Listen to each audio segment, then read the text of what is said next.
Salam, selamat berjumpa lagi bersama saya di channel YouTube Agavitus Ruslim. Kali ini saya ingin mengkaji sebuah tema dengan judul Memahami Konsep Allah Tritunggal yang Terbaru.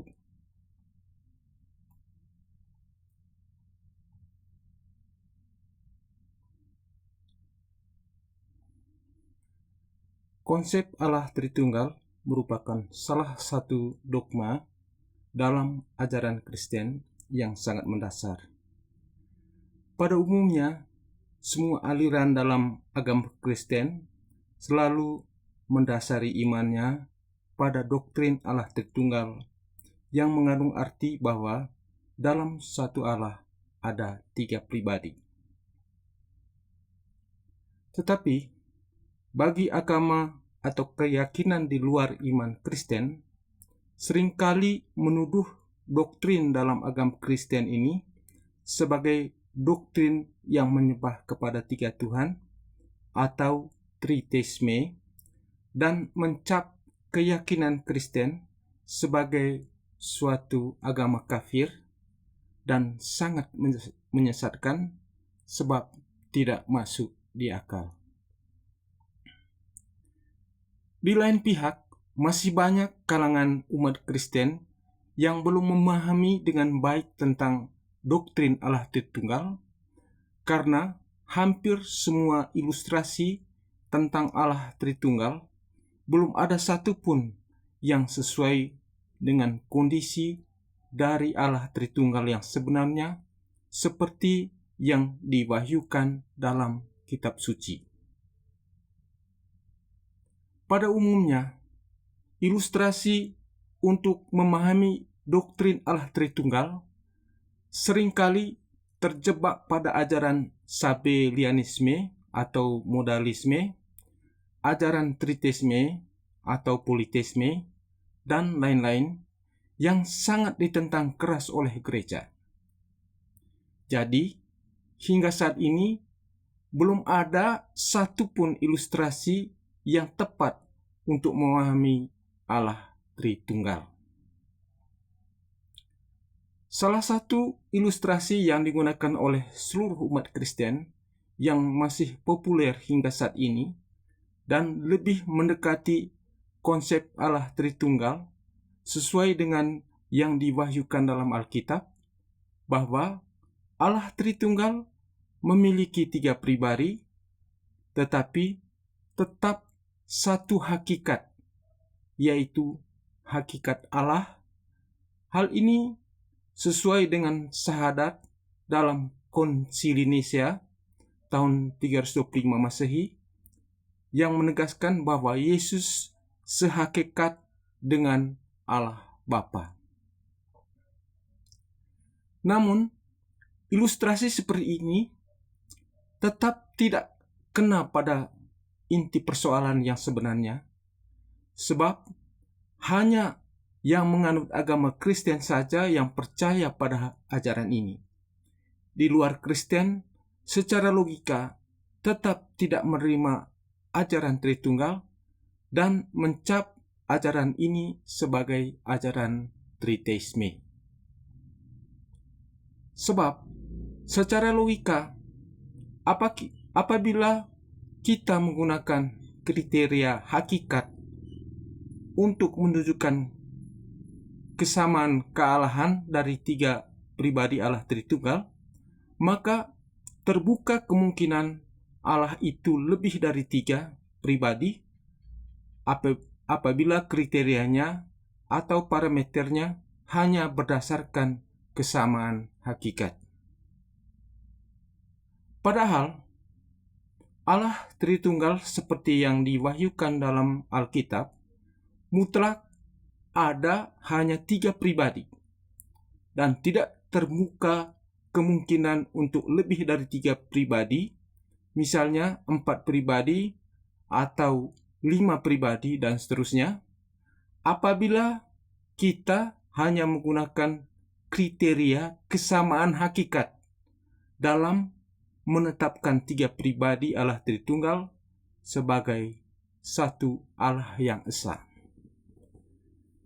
maka tentulah kita harus mencari ilustrasi yang lain atau yang terbaru dalam menjelaskan tentang Allah Tritunggal yang sejati.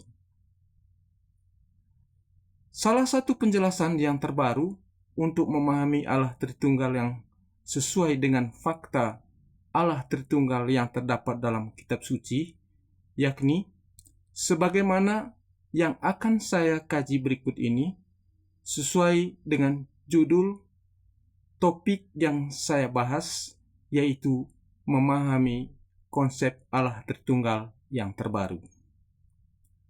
Tentunya, dalam membahas tema ini, saya juga ingin memberi kesaksian akan keberadaan Allah yang telah menampakkan dirinya kepada saya secara langsung berupa cahaya dan panas pada sekitar 29 tahun yang lalu.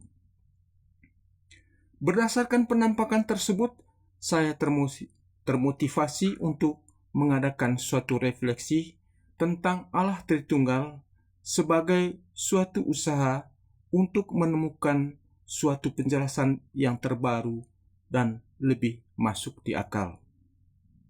Sebagaimana konsep Allah Tritunggal yang secara implisit tertulis dalam kitab suci Perjanjian Lama dan secara eksplisit tertulis dalam kitab suci Perjanjian Baru. Jadi, konsep Allah Tritunggal bukan merupakan hasil spekulasi dari bapak-bapak gereja terdahulu, tetapi benar-benar berdasarkan wahyu Allah yang alkitabiah. Adapun penekanan terhadap konsep Allah Tritunggal seperti yang diwahyukan Allah sendiri dalam kitab suci, yakni lebih menekankan kesetaraan, lebih menekankan perbedaan, dan lebih menekankan kesatuan di antara tiga pribadi Allah Tritunggal.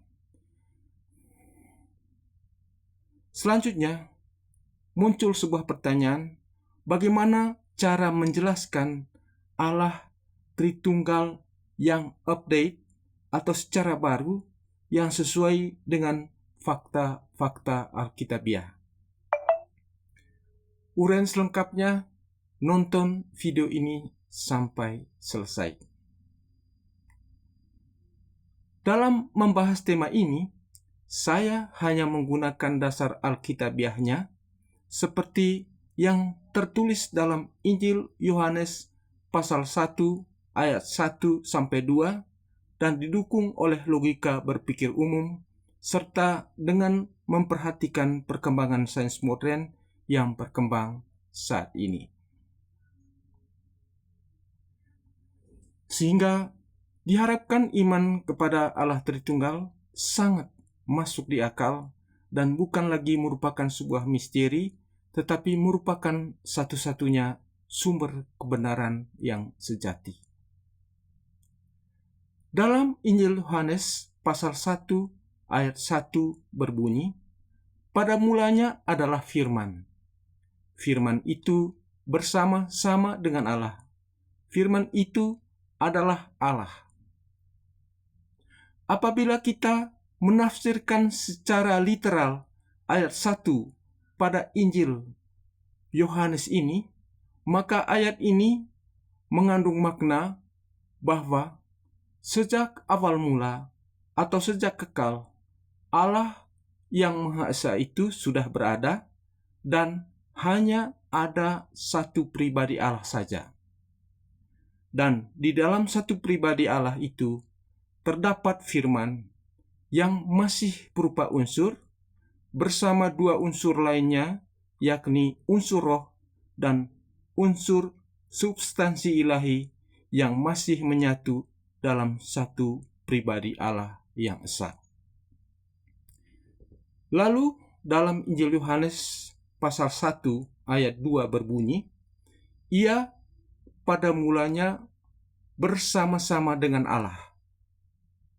Kata ia yang menunjukkan kata ganti untuk orang kedua tunggal, ini mengandung arti bahwa ada suatu waktu yang sejak kekal unsur firman ini seluruhnya keluar dari dalam substansi diri Allah tanpa sisa dan menjelma menjadi pribadi firman.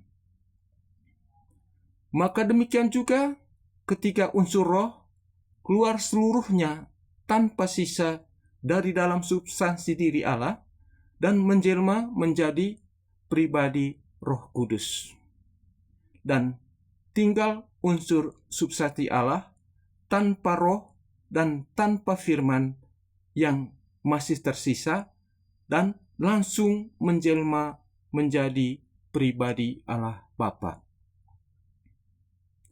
Secara logika, satu pribadi Allah Bapa saja yang tanpa firman dan tanpa roh pada hakikatnya mati dan baru bisa hidup lagi apabila memiliki roh dan firman. Timbul suatu pertanyaan. Bagaimana supaya satu pribadi Allah Bapa tetap hidup? Jawabannya adalah agar satu pribadi Allah Bapa tetap hidup kekal, maka secara mutlak harus tetap terhubung atau terkoneksi dengan pribadi roh dan pribadi firman. Sebaliknya juga demikian. Dua pribadi lain, yaitu pribadi roh dan pribadi firman, harus selalu tetap terhubung dengan pribadi Allah Bapa, sehingga pribadi roh dan pribadi firman juga menjalani hidup kekal selama-lamanya dalam kesatuan antara tiga pribadi Allah untuk membentuk satu Allah Tritunggal yang Maha Esa.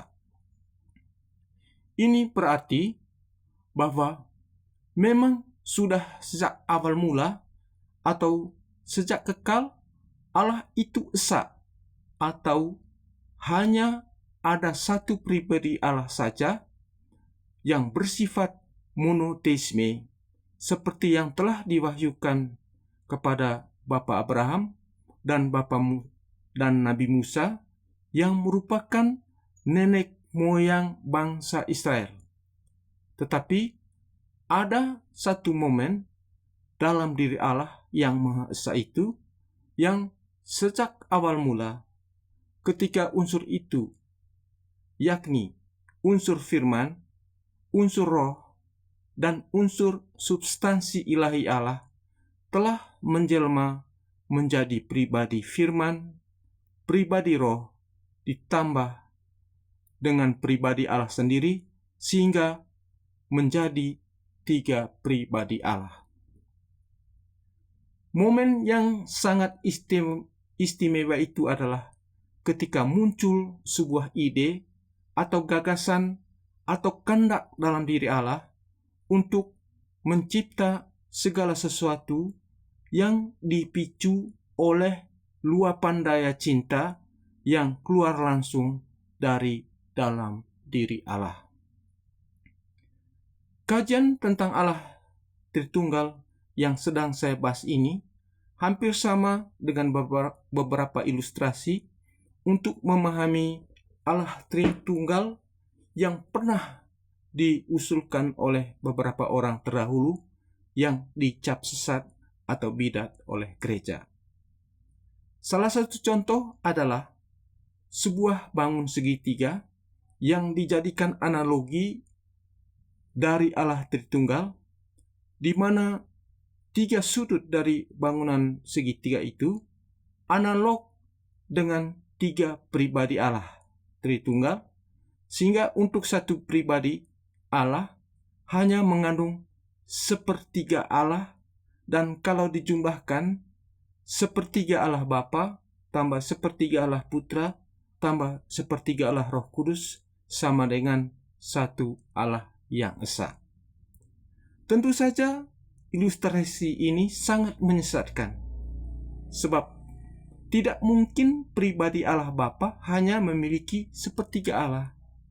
Demikian juga untuk dua pribadi Allah lainnya. Masing-masing dengan Demikian juga untuk pribadi Allah lainnya, masing-masing pribadi Allah dalam Allah Tritunggal adalah pribadi yang utuh, yakni satu Allah dan bukan hanya sepertiga Allah. Contoh lain, analogi tentang Allah Tritunggal yang menyesatkan adalah sebatang pohon, di mana sebatang pohon tersusun dari akar, batang, dan daun untuk membentuk satu pohon. Analogi ini tetap salah, sebab sebatang pohon yang utuh harus memiliki 5 unsur, bukan hanya 3 unsur. Jadi, satu batang pohon harus tersusun oleh 5 unsur, yakni akar, batang, daun, bunga, dan buah. Jadi, analogi ini tetap menyesatkan. Sedangkan mengenai keberadaan Allah, ketika sejak awal mula atau sejak kekal, pribadi Allah itu hanya ada satu. Dan di dalam satu pribadi Allah itu hanya disusun oleh 3 unsur, yakni unsur logos atau firman, unsur roh, dan unsur substansi Allah. Ketika unsur firman atau logos itu keluar dari dalam substansi diri Allah, unsur firman atau logos secara utuh menjelma menjadi pribadi firman. Dan di dalam satu pribadi firman itu hanya disusun oleh satu unsur saja, yaitu unsur firman. Demikian juga ketika unsur roh keluar dari dalam diri Allah, unsur roh itu secara utuh menjelma menjadi pribadi roh. Dan di dalam pribadi roh ini disusun hanya oleh satu unsur saja, yakni unsur roh. Sedangkan untuk unsur substansi Allah secara utuh menjelma menjadi pribadi Bapa. Dan di dalam pribadi Bapa disusun hanya oleh satu unsur saja, yakni unsur substansi Allah. Jadi, ketika sejak kekal atau sejak awal mula hanya ada satu pribadi atau hanya ada satu substansi diri Allah, dan di dalam satu pribadi atau satu substansi diri Allah ini terdapat 3 unsur, yaitu unsur roh, unsur firman, dan unsur substansi ilahi. Namun ketiga satu pribadi Allah yang esa ini menjelmakan dirinya menjadi 3 pribadi Allah Tritunggal yang esa, maka setiap pribadi Allah Tritunggal masing-masing hanya disusun oleh satu unsur saja, yakni untuk pribadi Allah Bapa hanya disusun oleh unsur substansi Allah, untuk pribadi firman hanya disusun oleh unsur firman, dan untuk pribadi roh hanya disusun oleh unsur roh. Sebab untuk pribadi Allah Bapa, unsur jiwa atau rohnya sudah berada di dalam pribadi Allah Roh Kudus, sedangkan unsur logos atau firman-Nya sudah berada di dalam pribadi Allah Putra. Untuk pribadi Allah Roh Kudus, unsur substansi ilahinya berada di dalam pribadi Allah Bapa, sedangkan unsur firman atau logosnya berada di dalam pribadi Allah Putra. Demikian juga untuk pribadi Allah Putra, unsur substansi ilahinya berada di dalam pribadi Allah Bapa, sedangkan unsur rohnya berada di dalam pribadi Allah Roh Kudus. timbul pertanyaan, bagaimana agar ketiga pribadi Allah ini tetap hidup dan menjalani hidup kekal selama-lamanya? Jawabannya adalah agar ketiga pribadi dalam Allah Tritunggal ini tetap hidup dan menjalani hidup kekal selama-lamanya dan tetap merupakan satu Allah yang esa, maka ketiga pribadi Allah ini mutlak harus tetap terhubung satu sama lain oleh daya relasi cinta yang berfungsi sebagai tubuh fisik yang menyatukan ketiga pribadi Allah Tritunggal menjadi satu kesatuan Allah yang esa. Sehingga biar ketiga pribadi Allah ini berada terpisah dengan jarak yang sangat jauh, misalnya ketika terjadi peristiwa penciptaan langit dan bumi, seperti kisah penciptaan dalam kitab Kejadian pasal 1, Allah Bapa tetap tinggal di surga, sedangkan yang turun ke bumi adalah Allah Putra dan Allah Roh Kudus. Dan ketiga pribadi Allah ini harus tetap terhubung satu sama lain sampai selama-lamanya oleh suatu daya relasi cinta yang berfungsi sebagai tubuh fisik yang menyatukan mereka menjadi satu Allah yang esa. Selanjutnya, agar eksistensi Allah Tritunggal dapat dipahami secara lebih jelas lagi, terlebih dahulu saya harus membandingkan dengan pribadi manusia sebagai analogi. Salah satu perbedaan yang utama di antara banyak perbedaan lainnya adalah dalam hal tubuh fisik. Kalau tubuh fisik pada manusia terdiri dari tubuh materi atau tubuh jasmani dan berwujud, sedangkan tubuh fisik Allah tersusun oleh tubuh energi murni yang bersifat roh dan tidak berwujud. Tubuh fisik atau tubuh jasmani dari manusia terdiri dari 3 unsur, yaitu unsur badan, unsur roh atau jiwa, dan unsur logos atau otak atau firman, dan ketiga unsur ini disatukan oleh tubuh materi atau tubuh jasmani menjadi satu pribadi manusia yang hidup. Sedangkan untuk Allah, tubuh fisiknya juga disusun dari 3 unsur, yakni unsur substansi ilahi, unsur roh atau jiwa, dan unsur logos atau firman. Tetapi karena Allah itu bersifat non-materi, maka ketiga unsur dalam diri Allah tidak dipersatukan oleh badan fisik materi atau tubuh jasmani, tetapi dipersatukan oleh badan fisik spiritual berupa daya relasi cinta menjadi satu Allah yang esa dan hidup.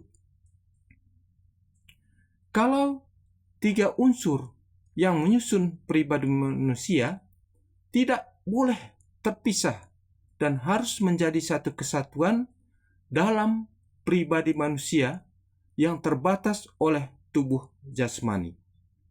Sedangkan ketiga unsur yang menyusun diri Allah yang esa, karena bersifat non-materi, ketiga unsur ini disatukan oleh daya relasi cinta, sebab tidak ada materi yang membungkus atau membatasi ketiga unsur diri Allah menjadi satu tubuh seperti pada tubuh manusia, tetapi ketika unsur dalam diri Allah dibungkus menjadi satu kesatuan, membentuk satu pribadi Allah yang esa oleh tubuh fisik spiritual Allah berupa daya relasi cinta yang menyatukan tiga unsur Allah dengan sangat utuh dan kompak untuk menjadi satu pribadi Allah yang esa.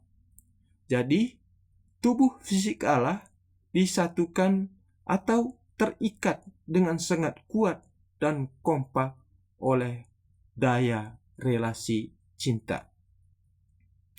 Dapat kita simpulkan bahwa tubuh fisik manusia adalah berupa materi atau jasmani, sedangkan tubuh fisik Allah adalah berupa relasi cinta. Sehingga kalau salah satu unsur pada tubuh manusia terpisah dari unsur lainnya, maka manusia tidak bisa hidup, sebab mutlak harus berada dalam satu tubuh jasmani. Sedangkan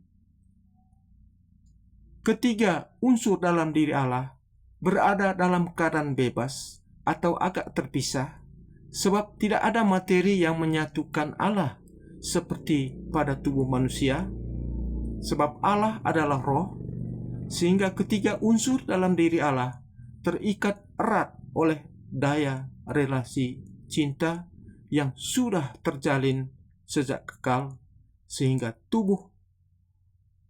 tetap hidup menjadi satu pribadi Allah yang esa. Salah satu hal yang sangat penting yang perlu untuk kita samakan persepsi dalam kajian tentang Allah Tritunggal adalah proses penjelmaan tiga unsur dalam satu pribadi Allah Tunggal yang Maha Esa menjadi tiga pribadi Allah Tritunggal yang Maha Esa. Sebab berdasarkan logika umum, Allah itu tidak pernah berubah atau tidak mungkin mengalami proses. Perlu ditegaskan di sini bahwa perubahan yang terjadi pada diri Allah adalah perubahan dalam arti penambahan jenis esensi atau jenis kodrat Allah yang baru, sedangkan hakikat atau kodratnya yang lama sebagai Allah tetap tidak berubah, sebab Allah itu tidak pernah berubah untuk selama-lamanya dan tetap menjadi dasar dari semua perubahan yang terjadi di seluruh muka bumi. Sehingga bumi kita selalu berkembang ke arah dunia modern hingga saat ini.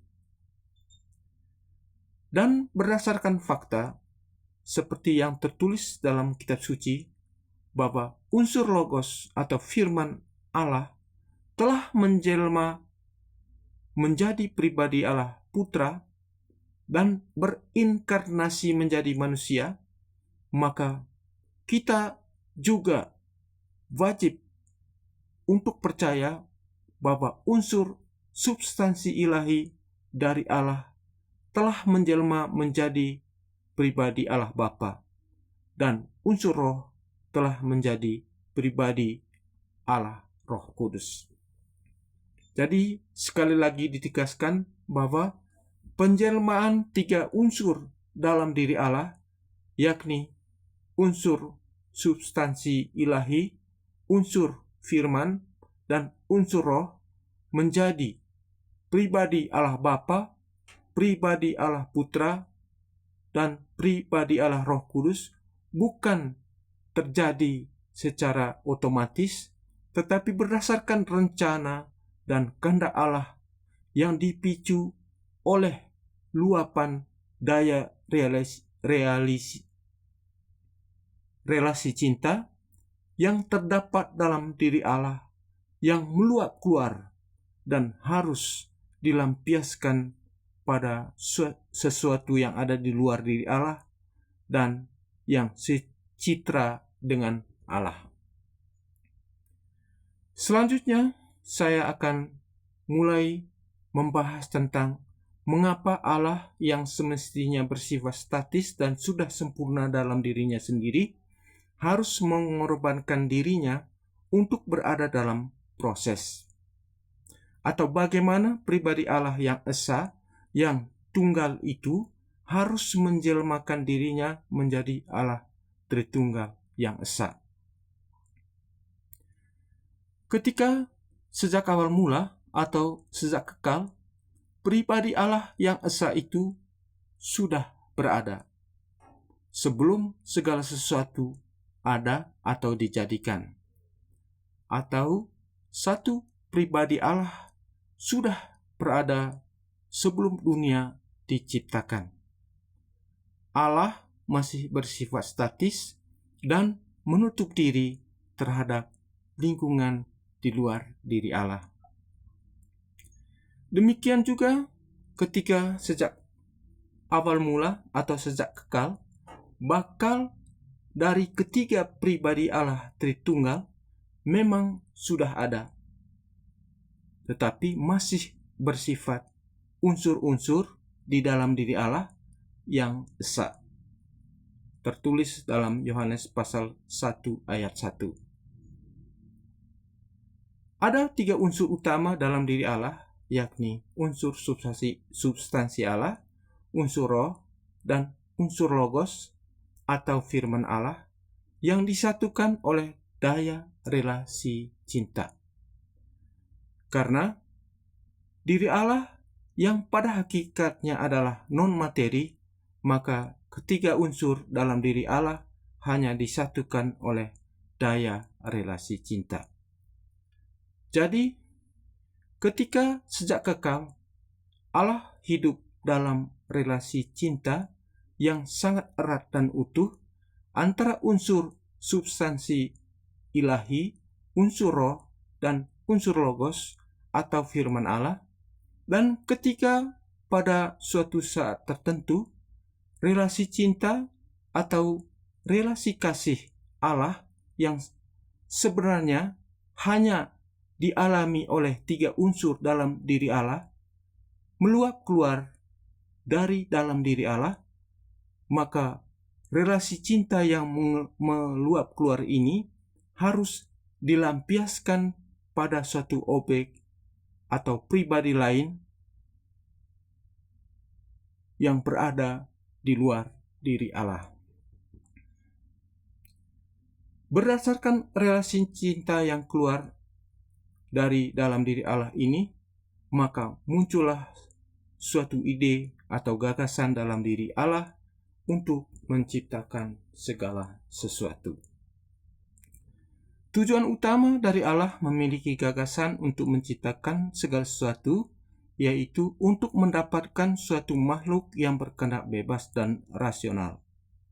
Dalam hal ini, satu-satunya makhluk hidup yang berkehendak bebas dan rasional dari semua ciptaan adalah manusia. Langkah awal dari Allah untuk merealisasikan gagasan atau ide untuk menciptakan segala sesuatu adalah Allah mulai membuka dirinya terhadap dunia luar. Ketika Allah sudah membuka dirinya terhadap dunia luar, maka terpancarlah cahaya dari dalam diri Allah ke segala arah sampai ke tak terhingga. Cahaya yang terpancar dari dalam diri Allah inilah bakal tercipta segala sesuatu. Allah yang sejak awal mula bersifat statis sekarang menjadi bersifat dinamis. Allah yang sejak kekal tidak berubah dan bersifat tunggal atau esa kini mengorbankan dirinya untuk berubah demi untuk melampiaskan perasaan luapan cinta kepada semua ciptaan yang berada di luar dirinya. Dan Allah akhirnya berada dalam proses.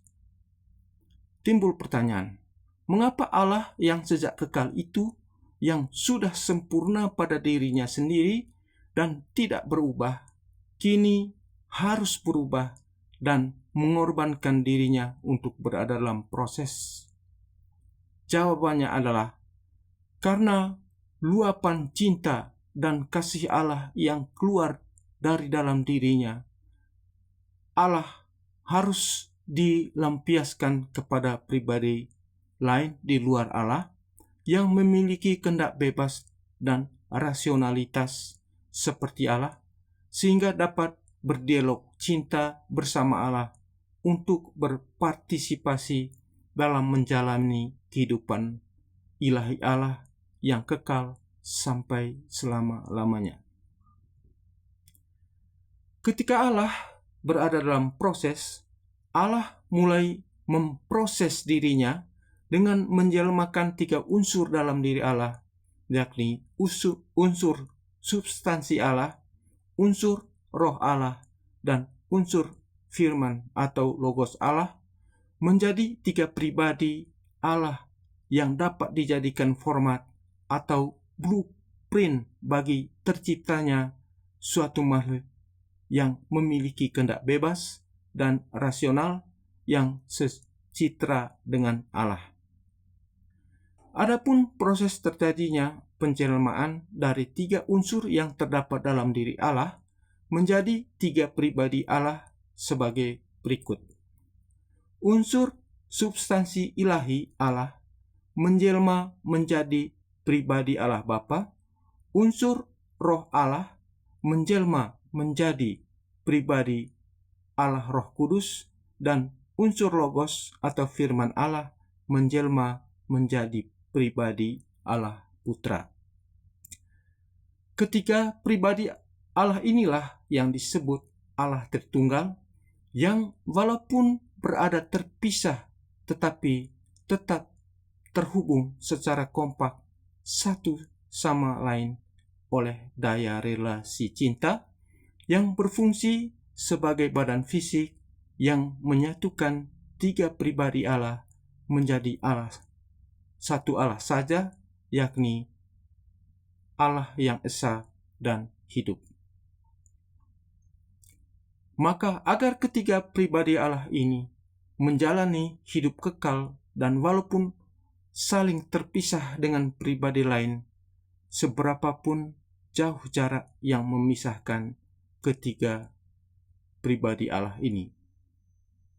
Misalnya, ketika terjadi peristiwa penciptaan langit dan bumi, walaupun pribadi Allah Bapa berada di surga, sedangkan pribadi Allah Putra atau Tuhan Yesus dan pribadi Allah Roh Kudus berada di bumi, ketiga pribadi Allah ini tetap saling terhubung secara mutlak dan kompak, serta utuh satu dengan yang lain untuk membentuk satu pribadi Allah saja, yaitu Allah yang esa, yang memiliki 3 pribadi yang saling terhubung supaya bisa hidup.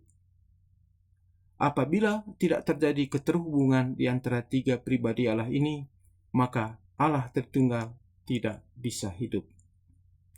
Karena setiap pribadi dalam Allah Tritunggal masing-masing hanya mengandung satu unsur saja, maka seperti yang telah saya uraikan sebelumnya, untuk pribadi Allah Bapa, unsur jiwa atau rohnya berada di dalam pribadi Allah Roh Kudus, sedangkan unsur logos atau firman-Nya berada dalam pribadi Allah Putra. Untuk pribadi Allah Roh Kudus, unsur substansi ilahinya berada di dalam pribadi Allah Bapa, sedangkan unsur firman atau logosnya berada di dalam pribadi Allah Putra. Demikian juga untuk pribadi Allah Putra, unsur substansi ilahinya berada dalam pribadi Allah Bapa, sedangkan unsur rohnya berada di dalam pribadi Allah Roh Kudus. Jadi sekali lagi ditegaskan bahwa badan fisik yang menyatukan ketiga pribadi Allah ini adalah badan relasi cinta yang menyatukannya menjadi Allah Tritunggal yang Maha Esa, sedangkan sebagai perbandingan dengan manusia ialah badan fisik yang menyatukan 3 unsur pada diri manusia adalah badan jasmani. Keterhubungan antara pribadi dalam Allah Tritunggal ini dapat dikonfirmasi oleh adanya penemuan sains modern dalam bidang mekanika kuantum, khususnya kuantum entanglement, yaitu suatu fenomena dalam fisika kuantum di mana 2 atau lebih partikel saling terhubung sehingga keadaan satu partikel secara instan mempengaruhi keadaan partikel lainnya, tidak peduli seberapa jauh jarak yang memisahkan mereka. Kalau partikel saja yang pada hakikatnya adalah materi bisa saling terhubung satu sama lain, walaupun jaraknya sangat jauh, apalagi antara pribadi dari Allah Tritunggal yang pada hakikatnya bersifat non-materi. Jelas keterhubungannya menjadi sangat mutlak, dan keterhubungan antara tiga pribadi Allah di dalam Allah Tritunggal ini bersifat kekal supaya bisa hidup untuk selama-lamanya. Timbul pertanyaan, mengapa orang Kristen harus percaya kepada tiga pribadi Allah Tritunggal dan bukan kepada satu pribadi Allah yang esa saja? Ada 4 peran atau nilai utama dari Allah Tritunggal yang sangat mendasar dalam kehidupan manusia, yaitu pertama, berperan dalam menciptakan segala sesuatu dan menyelamatkan manusia pada akhir zaman. Ketika Allah mulai menciptakan segala sesuatu, Allah yang esa tidak bisa menciptakan sendirian, tetapi harus dilakukan oleh tiga pribadi Allah yang berbeda, yakni Allah Tritunggal. Misalnya dalam proses penciptaan langit dan bumi, seperti yang tertulis dalam kitab Kejadian pasal 1 ayat 1, yakni, setelah Allah menciptakan langit dan bumi, Allah tetap berada di surga, sedangkan yang turun ke bumi adalah Roh Allah yang melayang-layang di atas permukaan air di bumi yang belum berbentuk, supaya dapat memberi kehidupan pada langit dan bumi. Di sini sebenarnya sudah ada tiga pribadi Allah, walaupun tidak secara eksplisit dinyatakan. Demikian juga pada proses penyelamatan umat manusia pada akhir zaman, Allah Bapa tetap tinggal di surga, yang turun ke bumi adalah pribadi Allah Putra dan pribadi Allah Roh Kudus. 2. Menjadi format atau blueprint dalam menciptakan manusia yang memiliki kehendak bebas dan memiliki kesadaran atau rasionalitas. Seperti ada tertulis dalam kitab suci bahwa manusia diciptakan secitra dengan Allah, seperti kitab Kejadian pasal 1 ayat 26 dan 27. Maka dalam menciptakan manusia, terlebih dahulu Allah menyiapkan format sebagai blueprint dengan cara Allah sengaja menjelmakan dirinya menjadi Allah Tritunggal, supaya dapat terlaksana penciptaan manusia yang memiliki kehendak bebas dan rasionalitas yang secitra dengan Allah.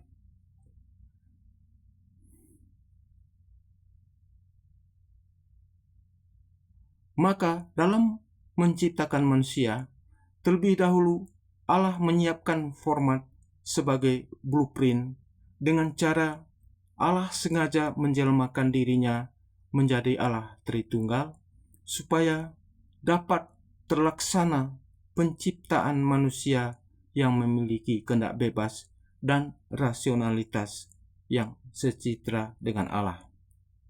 Tetapi konsekuensinya, manusia yang memiliki kehendak bebas dan rasionalitas ini memiliki potensi sangat tinggi untuk berbuat dosa, dan berdasarkan cinta Allah yang tanpa syarat pada manusia, maka semua manusia harus selamat sampai pada akhir zaman yang nantinya akan dilaksanakan oleh pribadi Yesus ketika Yesus datang lagi yang kedua kali ke dunia.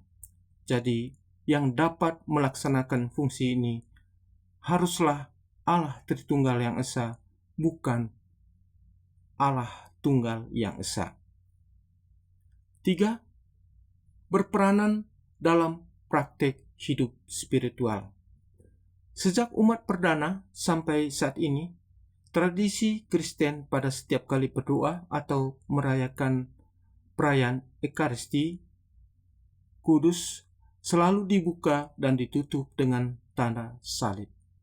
Dan sepanjang perayaan Ekaristi menyembah kepada Allah Tritunggal yang esa, sebab Allah Tritunggal memiliki pribadi yang berbeda dari segi peranan dan tetap setara dalam hal esensi. 4. Peranan dalam praktek hidup bermoral.